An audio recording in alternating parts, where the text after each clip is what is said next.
Right, there we go. All right. I think I'm going to get this rocking and rolling. How's it going, everybody? My name is JT, a.k.a. JT Nickel on Reddit, at ProDJKC on Twitter. This is the first official EVMavericks Daily Doots Happy Hour live stream extravaganza, the first week of 2023, and what I hope ends up being weeks and weeks and weeks of cool stuff moving down the pike. We're kind of testing in as we're rolling down the road right now. So just to let people know that are watching on Twitter or on YouTube, what have you, we're going to be going over what are called the Daily Doots, the top 10 Doots of the week, as curated subjectively by one of our own Mavericks, A Word. Can we hear your voice, A Word? Hey, what's up, y'all? It is So- very subjective. Very subjective. And so we've got EVMavericks Discord, which is running a live stage. Here I'm running a Zoom call with some people that want to go on a headshot with us. We got Iridian with us. We got Nixo, and we got Super Fizz.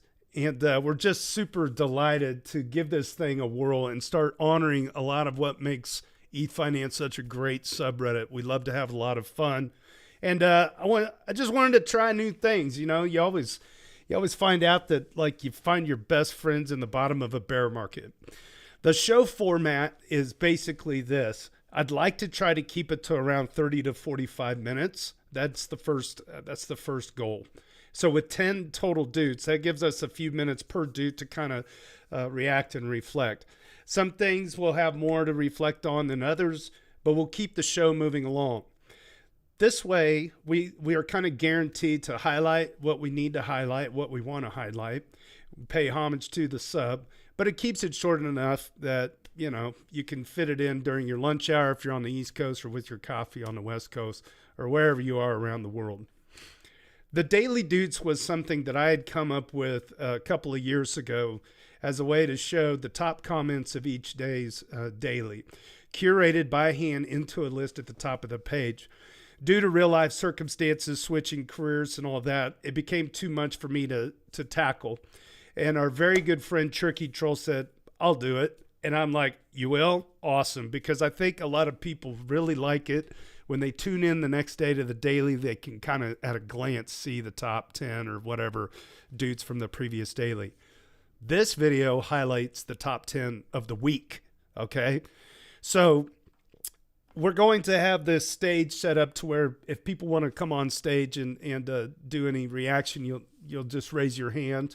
And then I'm going to actually share my screen. Hopefully I can keep my OBS stuff going and get everything as organized as feasible. But like I said, we're testing this out. I'm going to go ahead. Go ahead. We're streaming to YouTube right now. Yeah, we're live. What's on Ethfinance?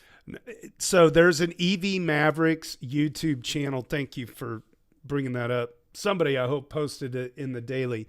You just posted it in the daily. Okay. Thank you very much. Yeah, any help to tweet this out too would be fine. And tag. I have Nick's blocked, so if someone else can share it. I posted one earlier in a response to Rooftop Porta Potty. I can throw it up again as well. Let me throw one in. Yeah, and while we're at it, if you haven't subscribed, go ahead and get that done, because this is the first of many to come, I hope. And Can we talk about our sponsor? Today's call is sponsored by Mac Farms Kona Coffee Dark Chocolate Macadamias. That's right.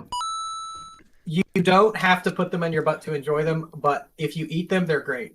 That was terrible. Did I say that out loud? They melt. That was supposed to be for pre-call. I'm so sorry. I apologize. Melt in your mouth and in your hand and in your. Okay, well, we'll try to keep it clean around here. They're never going to pay for sponsorship now. All right, and with that, let's kick this off. And I would like to start a tradition here that we save the best for first, which is this week's number one rated shit post by our very own Nixo, or Nixo, I call her. And so You won. Yeah, you got the shit post of the week. So we're saving the best for first here. And she writes here, Mr. ETH, please report to the principal's office. So if you are confused what that means, maybe Nixo, you should probably tell us a little bit about the backstory of that. So Mr. ETH has been posting the word Ethereum in the Ethfinance subreddit for, I don't know, like almost 2 years. And at first, the way that it was received was like, what is this guy doing? And then he was so dedicated doing it that people were like, this is our guy. And so Vinegar Stroke started responding to that with the price of Ethereum every single day. And it had the same arc where people were like, no, you can't copy Mr. ETH. And then he did it so often that people were like, actually, we really like you. I started responding to that with the ratio of Bitcoin to Ethereum because that's more important than the price.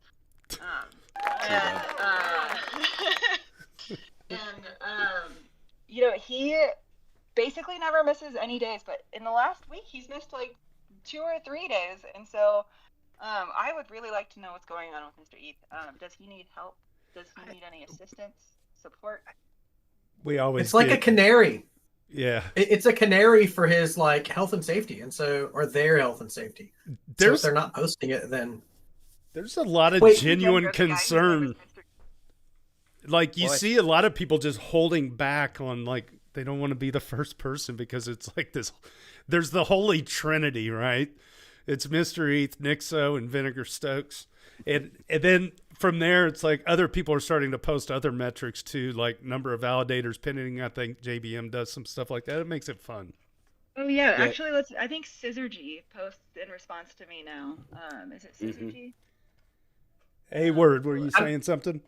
Oh, it is worth noting that you all are making these comments. Mr. ETH is making the first comment of the daily every day, and then followed by all of the rest. Like. So it is worth noting. It's not a bot. There's a standard order. Yeah, there's devotion to that. I have an alarm that goes off every single day, and every single day, no matter what I'm doing, I go post. Love it. I have to tell you, if I had done that more than 3 days in a row, I would have to bot it. Like I would have to, and I would even do like a random, like a within 5 minutes range. But so my favorite metric, and maybe I should add it, has become market cap order. Like. I'm not really concerned with what the market cap of something is, but I want to know how it ranks. And so maybe I'll just put a 2, but it would be really cryptic. Hey, Word, let's roll on to number 2. We'll keep it going here. Otherwise, I'm going to start playing the time running out theme from Sonic if you're trapped underwater. All right, what do we got?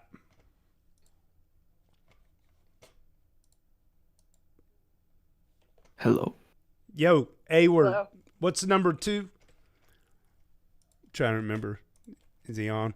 Let me look at my list over here on this side. ETH Maxi Tard 1230. Make sure I got the right link. Muted. That's all right. I can hear you. Yeah, I've got you. So Friday on December 30th, ETH Maxi Tard shares ZK Sync's devotion to Ethereum's vision. So for him, the end game of Ethereum is security so perfect that no quantum computer can break it, and decentralization so good that no nation state can stop it. In other words, a private internet computer that cannot be hacked by any computer or stopped by any nation state. I want people to understand that this is more important than technology. This is possibly as important as what comes after capitalism and democracy, he says. And then ETH Maxi Tard replies, probably stuff all the gigabrains in Ethfinance already know. But cool to see ZK Sync's devotion to the Ethereum vision. What do you guys think about that?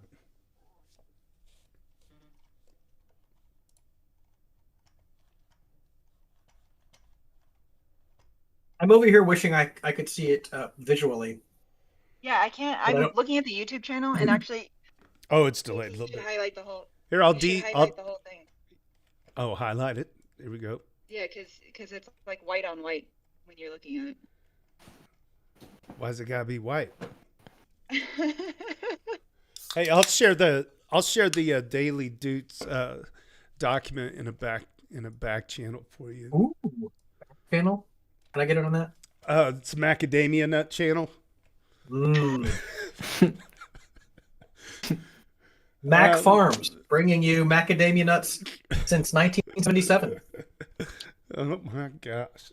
Let's see where we got. I know I got there's a Nixo and Super Fizz. You know, that's something we need to put down on the list for next time, is make sure we get that all shared out, ahead of time. Very good. Beautiful. All right, I'm set now. So right. now actually And discussing this comment, I like this in relation to the conversation about ossification of Ethereum has been ongoing lately, and Domothy posted this thing that was like, it's not exactly ossification, it's homeostasis, and I really like that because this is talking about that. It's like resistance to all of the things that could hit it. And I think that is the goal, rather than just creating like this perfect thing that never needs to be changed. Pretty wild. Let's go ahead and It's a move great on. ethos. A-Word, what's up next? Yeah, on Saturday, December 31st, we had Robert Loblaw 2 discuss their journey from an ETH holder to an ETH staker. Okay, Robert Loblaw. That's a play at, what is the show? Arrested Development? Bob Loblaw, the lawyer? I think so. Bob Loblaw's Loblog. That's it. I have a few Rocket Pool, and I think this was his first Doot, by the way. So congrats to you, sir. Robert Loblaw 2. I have a few Rocket Pool validators that are currently pending. They should be active in 3 hours. After I write this comment, I'm going to bed.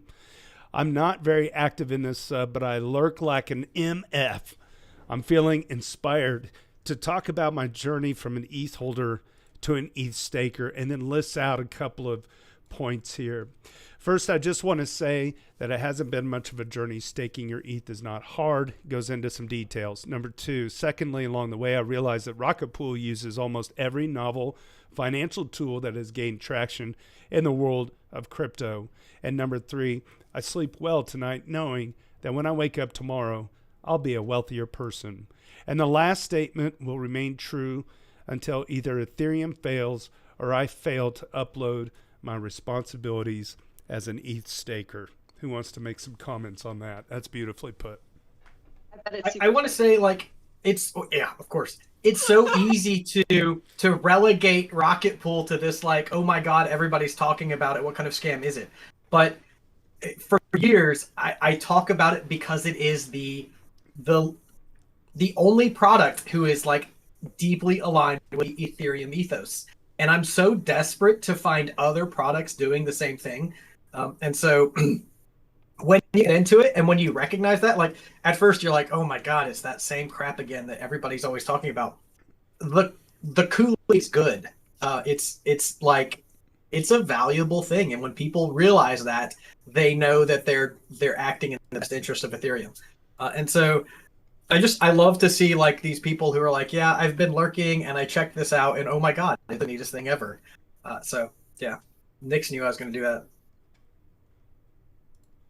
As a fellow lurker, I really appreciate people posting like that. It's really great to see. It's refreshing. Sorry. I really appreciate that the links in this doc are all old.reddit. It's the only thing I know. Yeah, so It would be great. We so should fast. get the subdomain boomer. It could be boomer.reddit.com because that's like, I would definitely go to that. All right, A-Word, kick it off. What's the next one we got? Yeah, we've got Sunday, New Year's Day. Superfizz briefs us on the Ethereum's big goals for 2023. All right, very good. Let me get that pulled up here. Superfizz. Oh, I didn't upvote you on this one. My apologies, sir. ICYMI. Can you help us boomers out with what that acronym means? That's in case you missed it. Thank you. There's so much information. It is a freaking deluge of information every day.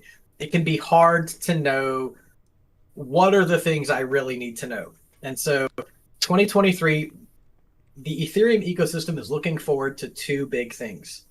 The first big thing is withdrawals in around March. So that is like everybody who has submitted to the staking contract could then submit a request to withdraw.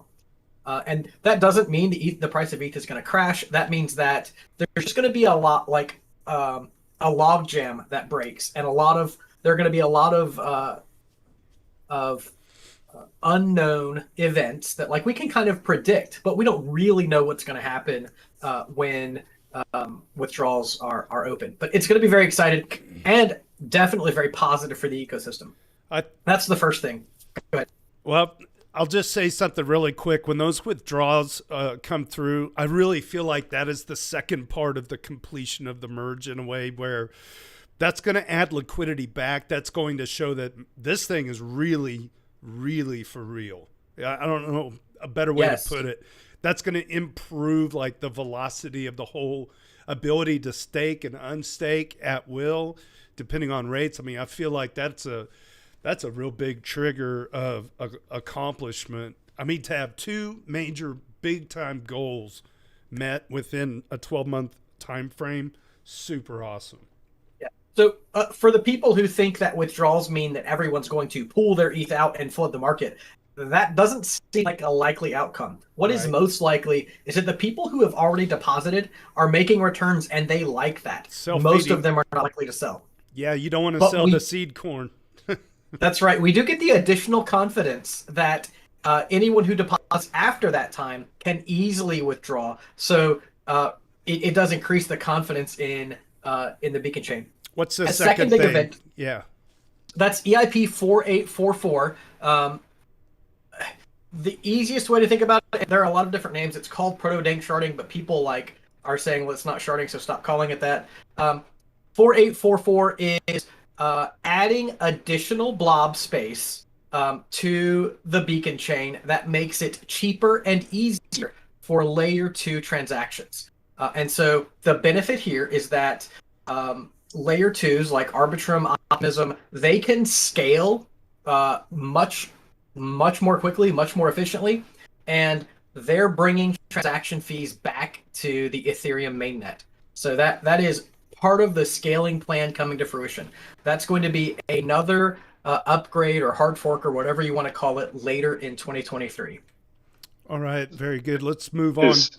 Go ahead. Just to touch on that last point about withdrawals, just asking, when it's the full withdrawals are enabled, does that also include the skimming withdrawals? So if you have 33, 34 ETH in your validator, isn't that ETH going to become available to restake or do things with at the same time? That's right. That's right. You don't have to do a full withdrawal. You can do a skimming withdrawal, which means you just take your rewards, but your principal is still there. So let's say you have 16 validators running, and each of those has accumulated 2 Ether. You can then skip those. You have 32 Ether, and guess what you can do with that? Tell us. That's automatic. Tell us, Daddy, what can we do with that? You could buy a new house. No, anything you want. This skimming idea is where staking as a source of income comes in, because you leave your validators in action, but every few weeks you're getting these rewards off the top, and so you're not killing the cow. You're just taking its milk, and you're getting, not free income, but you're getting valuable income that you can live off of or do whatever you want with. How dare you? All right, let's move on. A-word, tee us up. Oh, by the way, I think I saw Logic Beach enter the Zoom. He can get on. He left? He rugged us? Yeah. Okay. He's still here. I'm throwing him an invite. Oh, okay, good. All right. Hey, sorry I'm late. I was running Cat 5 cable above my ceiling. Dust everywhere. Meow. All right. No worries. All right. Monday on January 2nd, we had a first Doots shout out from Dark Knight. His New Year's resolution is to learn more about Ethereum and focus a little less on the price action. He says, I lost way too much ETH trying to trade during this bear market. The lesson is avoid short-term trading, not worth the time and mental stress. I tried being a degen in 2022 by buying Doge, trending NFT, small cap coins, and lost more money. The lesson, be a reasonable investor and accumulate ETH and other high-quality assets at undervalued prices. My focus on prices has limited my learning. The lesson is bear markets are for building and learning. The goals: learn about Ethereum and its core upgrades, learn programming, initially Python and other Web 2 languages, which should all hopefully give me a good foundation for Solidity and Ethereum development, and accumulate more ETH. That's good. Good stuff. All right. Reflection time. Part of the way that I like to think about Ethereum is if like somebody built an automatic mechanism for gambling or for like financial transaction in general, and a bunch of people came and like built a casino in front of it and was like, this is crypto. And so people go and they forget that like it's a casino and the house always wins. Right. And so in order to get in on the actual technology of it and the actual exciting part, you got to walk behind the casino and look at what people are building behind the casino. You did a boot camp, didn't you, Nix? I did a coding boot camp, yeah. Can you relate that to what we're seeing here? No. I did 10 Great weeks setup! I did 10 weeks of a 16 weeks boot camp, and I don't do any coding right now. I do find... Oh, your microphone's cutting out a bit. You can't tell her. She'll get upset. What? Why would you get upset? This is not something reoccurring, is it, Super Fizz, where her microphone is bunk? I'm not even allowed to comment. I'm not allowed to acknowledge it. How It's dare like a you? Vitalik microphone issue. Oh my God. Yeah, it's when you reach this certain level of eliteness, you're expected to have a crappy microphone. It forces people to listen to you more closely. Oh my God, are you kidding me? She doesn't even know that we can't hear her. We cannot hear you at all right now. I'm so sorry. No, it's, There you go. You're back. I don't even remember what I was talking about. we couldn't hear it anyway. 10 weeks of a 16-week boot camp. I did 10 weeks of a 16-week boot camp. I don't program now, but I have found that the programmers in this industry, I thought that I was like, when I did this boot camp, I was prepared to do like 2 full years of just grunt work, thinking like, oh, okay, that's how I'm going to get to be a programmer. And the more I talk to people who are like, nah, as soon as you dedicate time, the value in doing a boot camp is just dedicating the time, because most people who learn programming do it like 1 or 2 hours a day, which is not enough. And so doing it for 10, 12, 16 weeks, 8 hours a day is going to get you where you need to be able to start building. Hani Abu is one programmer who's been building a lot of stuff lately, and he has this imposter syndrome that I can't figure out, because I posted the Ethereum Protocol Fellowship, and I was like, you should apply for this. And he was like, oh, I'm not a good enough programmer. And I was like, what? Hani Abu's on stage. You want to fill in on this? Let's hear from you. Hello. Hey, honey. I Hey, Annie.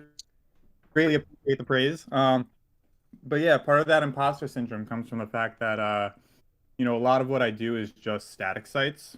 So like, React is very popular framework for Web3, and I really don't have familiarity with that yet. It's on my to-do list. It's been on my to-do list for a long time. And yeah, I've never worked with like server-side code.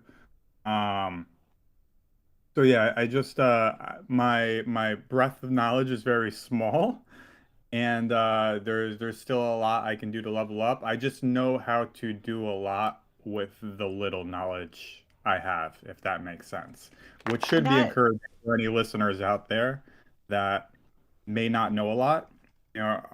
You can still do a lot even with a little. I've made quite a few resources that tend to get used a lot, like clientdiversity.org, if you're familiar with that. That's referenced quite a bit by Ethereum researchers when they're making various posts. And that's coming from someone that barely knows how to do much. So if you're thinking about getting into this space, there's a lot of room for opportunity, even if you don't know much, and you can continue to learn and grow. as you plan to do more complicated things. Excellent. Can I make a comment to that? Like, Hit it. it's Hanny is self-critical about his lack of skills, but there's a difference between Hanny and everyone else, and the difference is that Hanny is doing things. So for all of the people who have years of programming experience, who they're locked away doing something that's irrelevant to all of us, Hanny is with us doing things, building things that we need every day, and that is what makes you valuable. So I love it. I love everything that you do. And there's Haja. Haja is another person who I've seen lately who is just like, hey, you need a tool? Here, I'm building it. And I'm just impressed with these people who will take time out of their day and give whatever skills they have to benefit all of us. So thank you. Go team. All right, A-word, next up. Yeah, on Monday as well of that same Rooftop Porta Potty brought us, and this is just one. We could pick out any of his analysis. He's really bringing the heat on these, but he's doing a weekly investigation of new crypto Chrome extensions.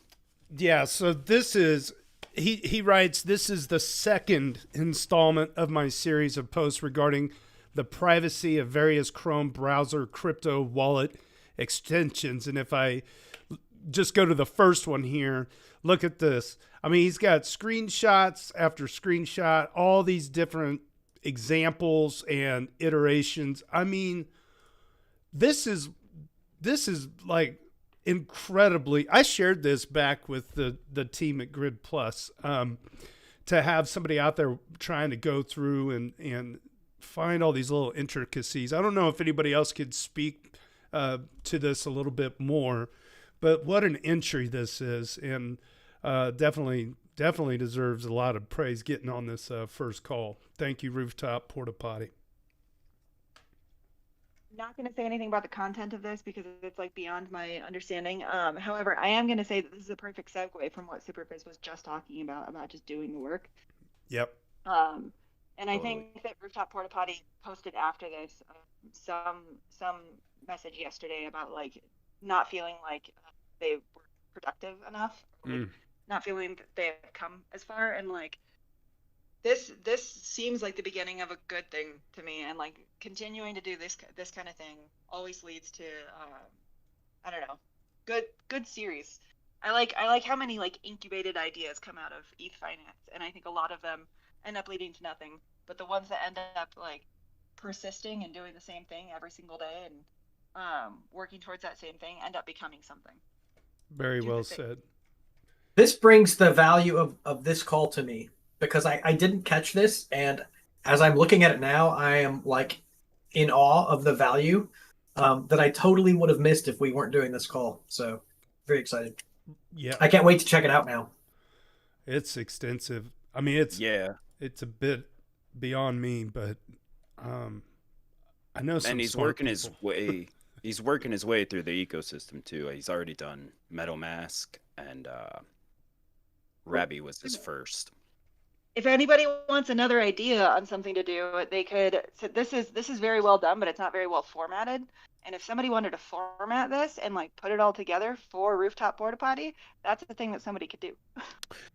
Yeah, I think our very own JBM took on that task. Yeah, Oh, so at the bottom of the post here, he says, I call upon the great real John B. McElmore. Would you please be willing to do a dirty deed, sir? Nice. So what JBM, actually, he's up here if he wants to explain for himself. Holy cow. Did you finally get done at the buffet? Are you late or what, dude? You're here? Yeah, man. I cleaned it out and I'm here finally. Oh, awesome. Did they have to cancel the dinner menu again? Yeah, they actually closed for the weekend. They couldn't get a resupply in time. Shit, bro. Yeah. This is how I do though. Yeah. So this. No, I love these posts. They're on caches. That's how much I loved them. I took my own time to like crop his photos and put together posts on caches for these because I think they're great. They're super valuable. Obviously, everybody wants to know what's really going on behind their browser extensions and wallets. And that's a huge security hole, browser extensions, by far. They can record everything that's going on, your URLs that you're visiting. Yeah, and I don't know why he was freaking out about, I don't think this is valuable or I'm not providing value. I mean, maybe it's just a moment of weakness. We all have them. But I thought these were extremely valuable. So I was like, I have to kind of preserve these and maybe even present them a little bit nicer than you could do there on Reddit. So check them out. They're really, really good and really in-depth and thorough. So props, the rooftop. I love it. Good stuff. Good stuff. We all have those moments is the understatement of the day. Oh, sure. Yeah. I mean, and that's kind of what I always try to jump in and be like, stop messing around. You know, you're awesome. Just stop playing and keep doing it, you know? Yeah, that's. Have you tweeted that link yet, or may I do it? What's that? To the caches, to the article I MetaMask wallet browser on extension. Twitter. I joined Twitter, and then to try to talk to one guy about caches. He was talking about Web3 social networks or stuff like that. And I think I just got put in his spam box because my account was brand new. And as you know, I can't stand Twitter. So yeah, it's hard to get a foot in, but the reach is so valuable. I totally understand that. I think it just drives me crazy. I do use it for marketing and things, but I don't personally have a Twitter account. So, yeah, I mean, I'm always, if you guys want to share it, obviously it needs so much work, but if we got on it as a community, it would be, I think, just amazing resource for every platform that we serve here, Discord, Reddit, all of them. I think it would just be a great resource. So. But yeah, I would love it if you shared it. That'd be amazing. I'd appreciate that. I think maybe we should just Superfizz. Maybe you just become that flag-bearing torch that hauls off the good stuff out of Ethfinance onto Twitter, and then the Mavericks can dogpile on it. And there's so much good in Reddit that doesn't make it to Twitter. That exactly. It doesn't make it into the world. I mean, I read stuff every day, and I'm like, oh my gosh, everybody needs to hear about this. There needs to be a platform, you know, and not everybody's on Reddit, not everybody's on Discord, not everybody's on Twitter, but everybody pretty much has the web. I mean, everybody has a web browser all the way down to the most basic device. And so I think we need to start putting it on the web like everybody else does, you know? So it's easy to access no matter what platform we're on. You can share it across them all really easily. Very good. A-word. Let's rock and roll to the next one. I see a familiar name coming up next. Yes, sir. On Tuesday the 3rd, we had Logri the Bard discuss the efficiencies of Ethfinance's payroll system. Logri the Bard. I continue to be amazed by the transparency of DeFi sometimes. Just look at the Yearn.finance employees' expenses here, and he shows a link to that. Continuously streamed, withdrawn whenever the payee wants. Compare this to your traditional corporate payroll system. Bullet 1, why should I need a payroll advance service to draw money I'm already due for hours worked? And then moves on to 2. You know that the whole labor board that people go to when their employer did something messed up with their wages. Well, this makes it obvious instantly when the employer is behind on paying wages. And then continuing over to number 3, why do you need a W-2 when you could have something like this?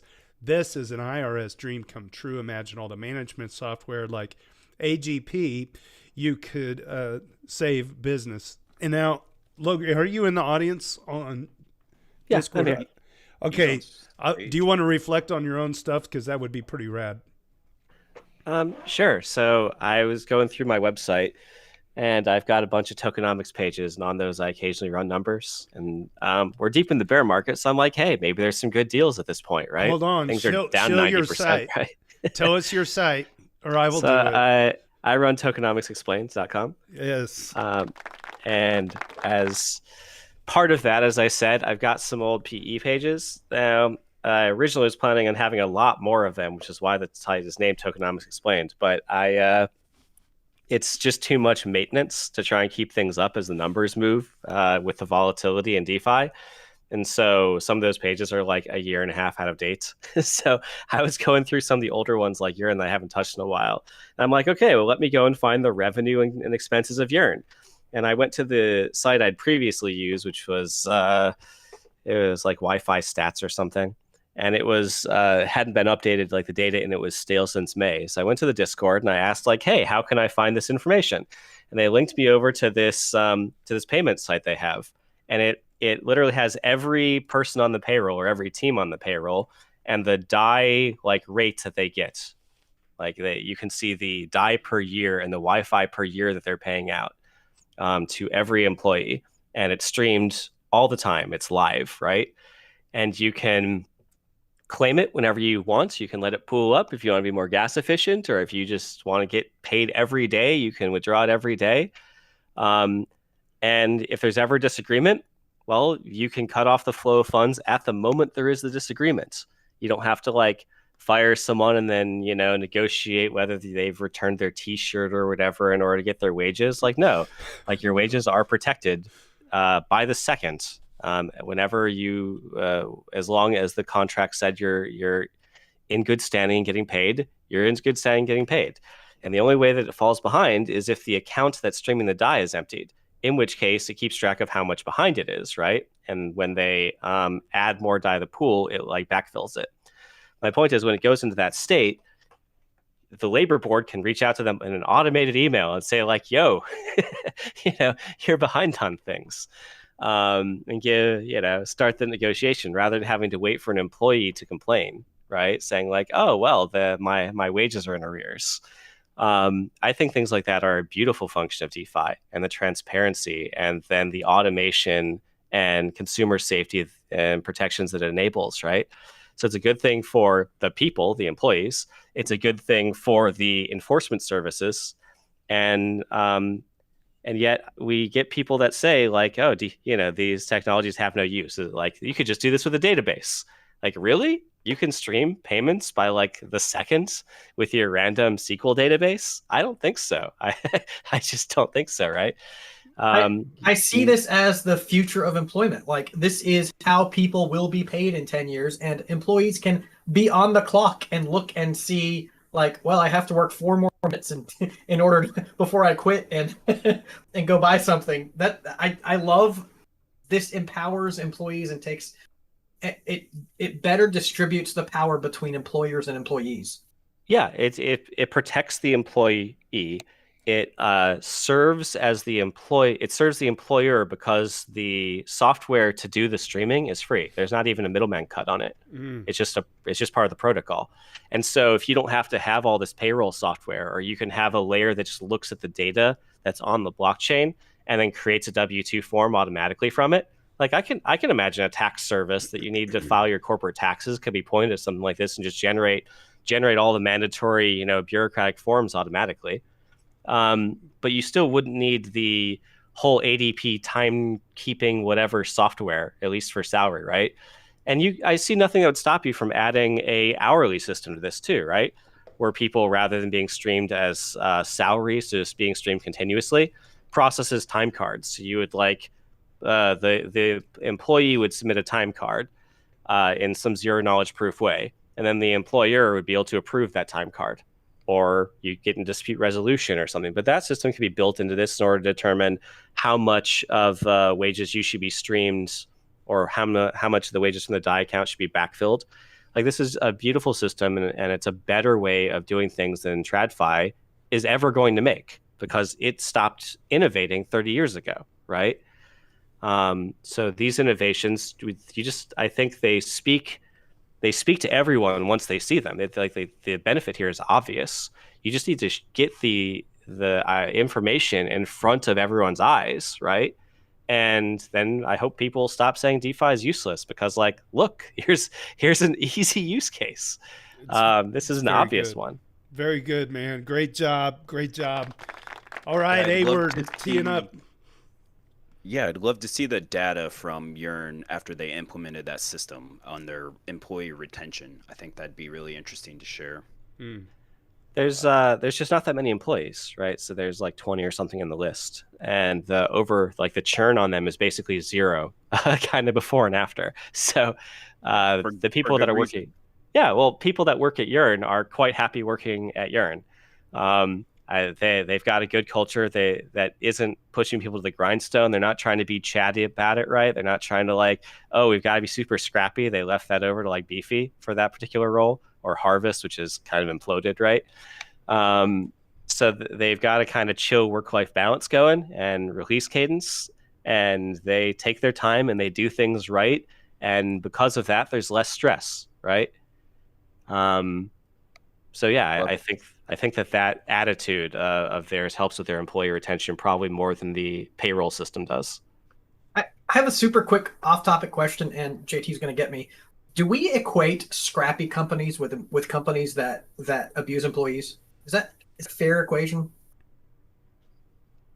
I think that if you set a culture of go fast and break things, there's an implicit go fast part in that. And that makes people generally impatient as a culture, and that creates stress. Okay, that's a good insight. Yeah, thanks for sharing. Good stuff. Thank you very much. To keep us moving on, sorry. This is from Wednesday, January 4th. We had a double doot. Moz was Nas shares a sus email from Juno. Interesting message from Juno Finance. Dear user, this is an important announcement. Juno doesn't custody crypto assets and relies on crypto partners for providing these services. Due to uncertainty with our crypto partner who is responsible for crypto operations for Juno, we strongly recommend withdrawing your crypto assets into a self-custody wallet. You can also choose to sell these assets for cash, blah, blah, blah, goes on. And then all banking and card-related services continue to operate as usual. We will also transition to a new crypto partner in the coming weeks. Maswasnos also says, emphasis mine.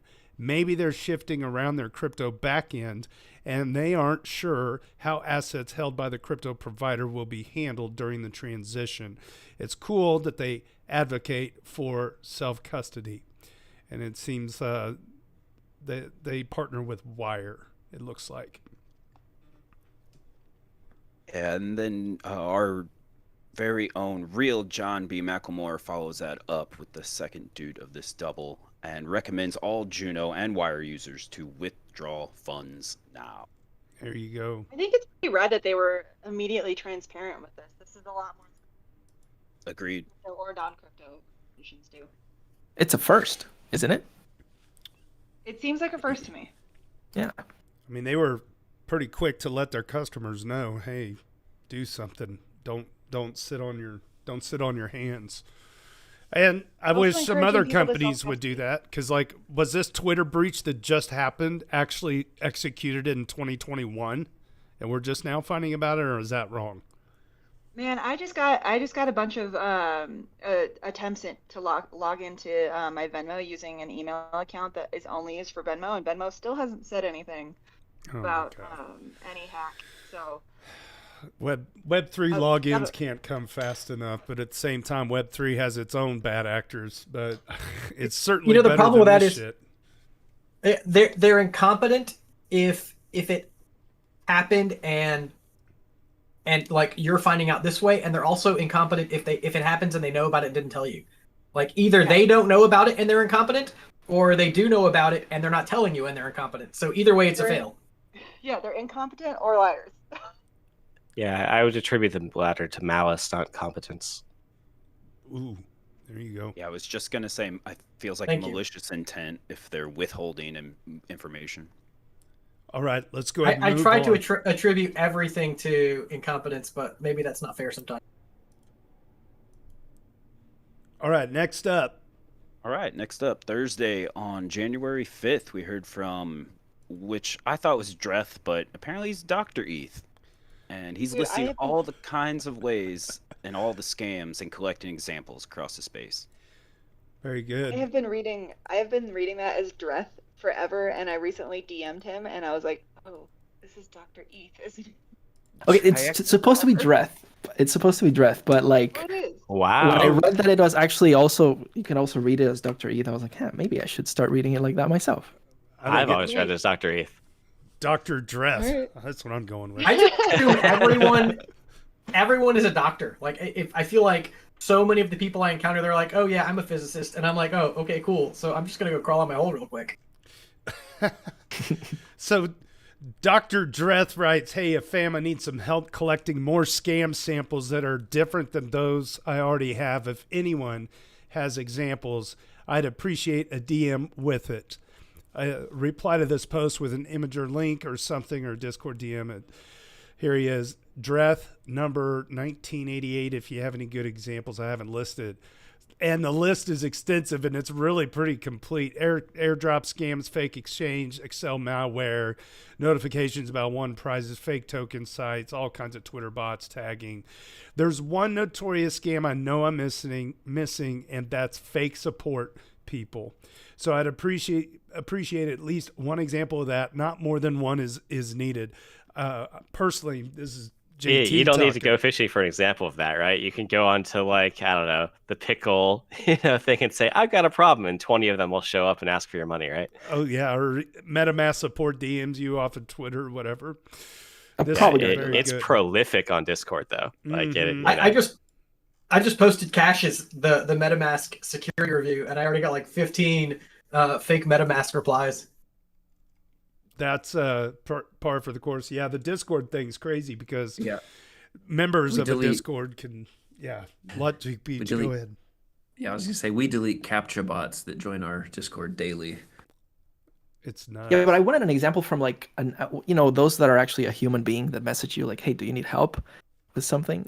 Because the bots are just they're easy to find, but one that it's actually like someone saying, hey, it's different. Yeah. I had something on Pickle where it was on Arbitrum and the claim Pickle function was failing, but the website didn't have a claim. It has a claim and exit button, but not just an exit button. And I wanted my money regardless of whether the Pickle like reward contract was empty. So I had to go over to Etherscan and like reverse engineer the parameters for the call from when I had done the deposit and like claim my money. And I figured I'd let them know at least that the thing was broken. I wasn't even asking them to help me, right? I was just like, hey, you should know that this the claim function is broken on Arbitrum right now, and it's stopping any people from being able to use your website to get their money. Just FYI. And I got at least 4 different fake people that want to know like what my address was and show me the failing transaction, and then like follow up with like, oh, okay, let me help you with that. Go and enter your private key here and we'll fix it, right? Very good. Yeah, what a solution. What a solution. Just they'll help me exit my money just fine. A word. Let's move on to the next one. I think we got a couple left here maybe? Yeah, this will be our number 10 to round us out of the week. Oh, this is it. This came from the 5th. 404 Backy is making the most of the build market. Have a great day, my fellow ETH maxis. Bear markets are great for builders. While looking for Web3/blockchain related jobs, I began working on my own blockchain project.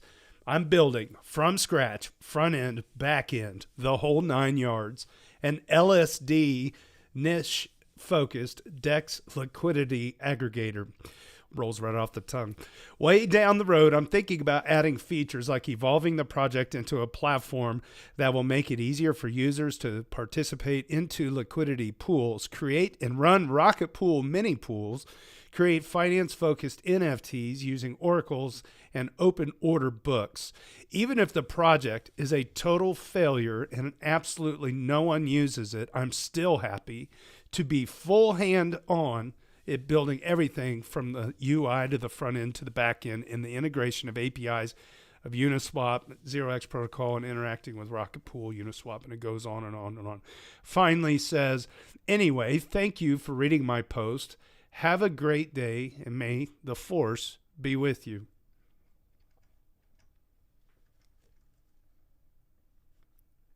Have an upvote 404. Congrats. Thank you very much. My favorite thing there is it's better to do something that may fail than to do nothing.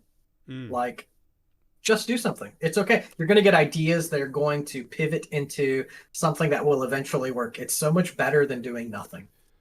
And skills. Even the failures build skills. Yes. Yeah, that's the thing is nobody ever built, well, very rarely do people build protocols that are massively successful without having a bunch behind them that all failed and flopped.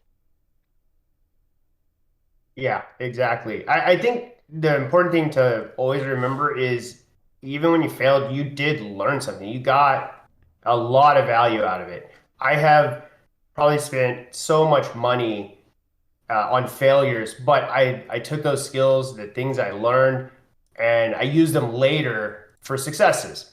So I wouldn't have been able to succeed later if I hadn't had failed first, if I hadn't learned how to fail and develop the skills to do it. So just build, guys. Even if it's the biggest piece of crap in the world, it's going to give you more ideas.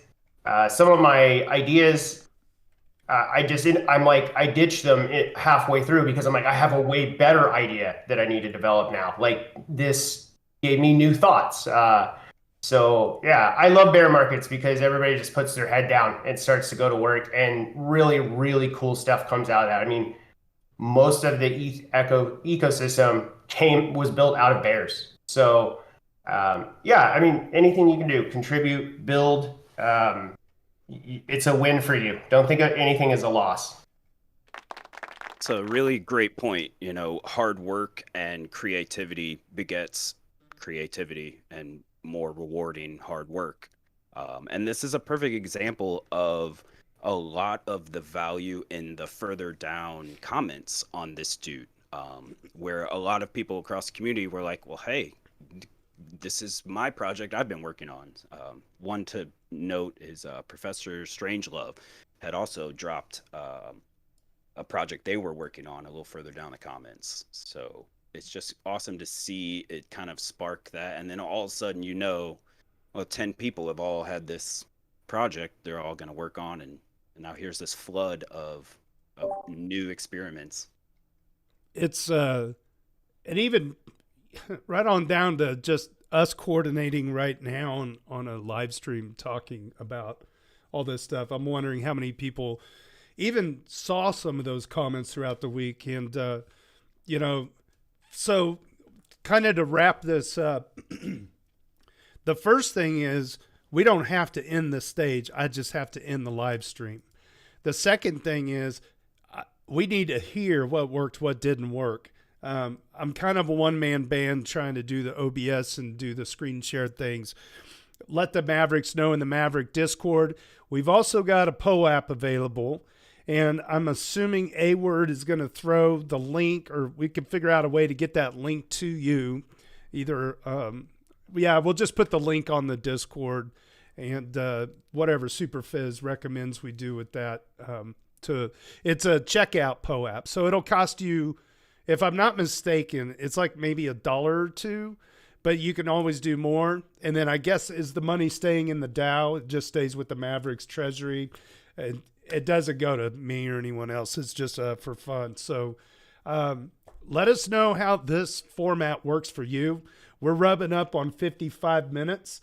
I think for an opener, that's fine. I'd like to try to get it down to 45. Maybe we just make it an hour show. Maybe if I shut up, it'll get down in time. But anyway, have we set up the POAP delivery, the checkout? We have codes. We have a link. A-Word has a link, I believe. Yeah, I just posted it in the public chat. Okay, and how long is that link good for? Do you know? I think it's until the POAP expires, which I believe is usually a month by default. Wait, you posted it where? In the public chat, as well as in the YouTube chat. I think the trick with these POAP checkout links is everyone ought to realize this is for fun. This is no obligation. If you don't want it, don't claim it. We're not trying. No one is trying to get your money. If I share these, I'm not trying to get your money. I don't want your money. I want to have a good experience. And if having this POAP brings you a good experience, then by all means pick it up. But please don't get it like thinking you're going to get something out of it, or it's going to be like a payout or worth something in the future. It's literally just a memento of your experience. And so this is great because it goes to, I guess, the EVMavericks DAO, which, that's why we're here today.